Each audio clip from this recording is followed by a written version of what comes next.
So it was last week when I was having a conversation with somebody about just personal growth and development and the relationship that comes with growth and hardship. But even beyond hardship, like suffering, right?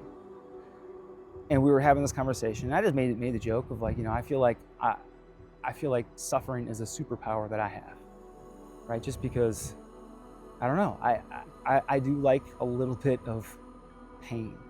I don't know why, but for some reason, to me, pain is just like, if you have pain now, there's going to be a pot of gold at the end of the rainbow later, so it will all be worthwhile. And I'm not saying that's a good mindset to have. I think it's a flawed mindset. All right, but I think I've had some of those thoughts before.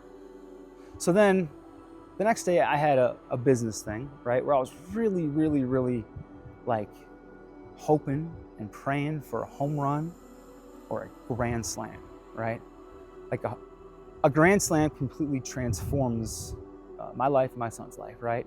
Now, grand slam would have been a real long shot there, right? But hey, you just never know. I'm not gonna say that guy can't do anything, right? So, I'm gonna throw it out there. The home run would have been life-changing, okay?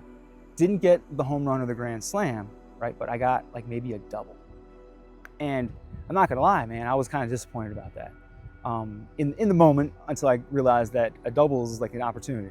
So I'm talking to my mom a couple days later, and we're having some of these. She knows some of the suffering. Honestly, let's just call it what it is, right? Suffering that I've gone through, but suffering isn't always a bad thing, because suffering is where you grow. So we weren't talking about it in a bad sense. We were talking about it from a standpoint of it's been a growth period, right? But with growth, there's suffering. When you work out in the gym, your muscles break down. You don't get big muscles and get in good shape in the moment while you're going through the suffering, right? But the suffering is what breaks those muscles down. Of course, then they repair themselves and you get stronger, right? And so it's kind of like that same type of mentality. So I'm talking to my mom about suffering, right, after this little thing happened, right? And she says to me, "Hey, you should read the book of Job," is what she said to me. And I said, okay. So I didn't read it right away, right? Or I didn't watch any videos right away on it, right?